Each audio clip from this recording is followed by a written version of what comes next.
so much fun and got everyone pumped up. When Jenna complained last week that she was tired of the usual soundtrack and wanted some Latin rhythms, Delaney obliged. She jumped on the couch and sang La Bamba into a wooden spoon. Delaney was a riot, and the only person Jenna knew who could sing the entire Gangnam Style in the original Korean. "How did you memorize that?" Sadie gasped. "I can barely memorize my multiplication tables." Sadie had dyslexia and found anything involving numbers a challenge, since they often appeared backward.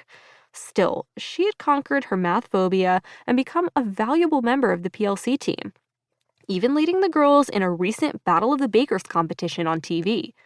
They hadn't come in first place, but received a special award for being the youngest bakers in the competition, and a check that paid for an awesome new icing printer. Delaney smiled. "I am a whiz with lyrics. Anything I need to learn, I sing. I got a 98 on my American history test because I could rap the entire preamble." Then there was Jenna. Kylie made her the official taster for the Cupcake Club right after their first meeting. Jenna had to admit she had some talented taste buds. She could tell with one bite what type of vanilla. Madagascar, Tahitian, Mexican, went into a cake batter, or what brand of chocolate. Calibut from Belgium, Amade from Italy, El Rey from Venezuela. While other kids at Blakely Elementary teased her about being overweight, her friends never judged her. That was the thing about PLC. Everyone appreciated each other for the unique talents they possessed, and the special people they were. In a family of 5 kids where she landed smack in the middle, being appreciated was all Jenna ever wanted. She felt most of the time like she got lost in the crowd. She wasn't as pretty as Gabby or as smart as Marisol, and her twin brothers Enrique and Emmanuel were just too much trouble to compete with. They were 6 years old and in kindergarten at Blakely. Kylie had nicknamed them Tweedledee and Tweedledum, but Jenna preferred the Disaster Duo.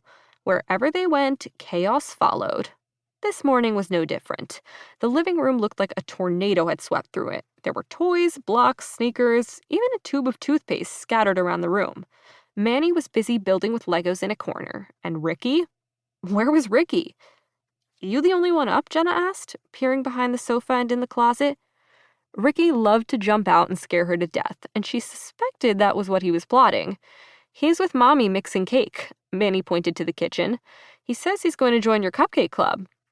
Jenna bristled at the thought. That's all she needed, her crazy little brother finger-painting the walls of Blakely with frosting.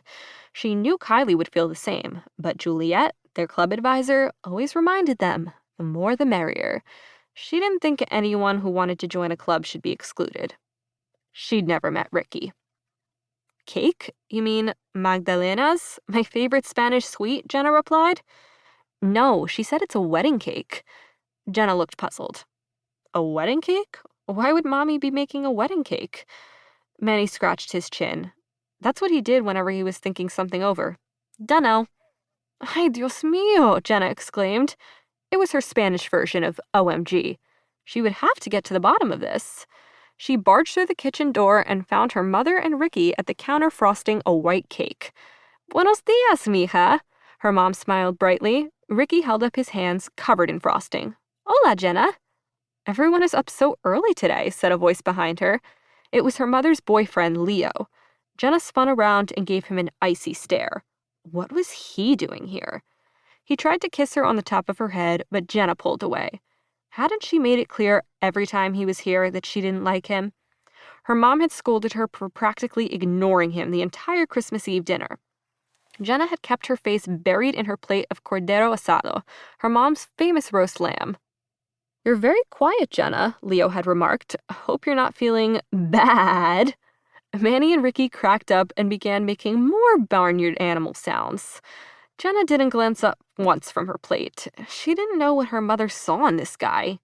He thought he was funny, but he wasn't, and no one was about to outpun her. She picked up a plate of veggies and pushed it under his nose. "Would you like some? You know what they say at the holidays. Peas on earth, goodwill towards man." Leo slapped his hand on his thigh. "Now that's a great one," he laughed out loud. "But I find your mother's orange flan more appealing. Get it? Oranges are appealing." He continued to laugh till his cheeks turned red and his eyes watered. Jenna glanced around the table. Everyone was cracking up at his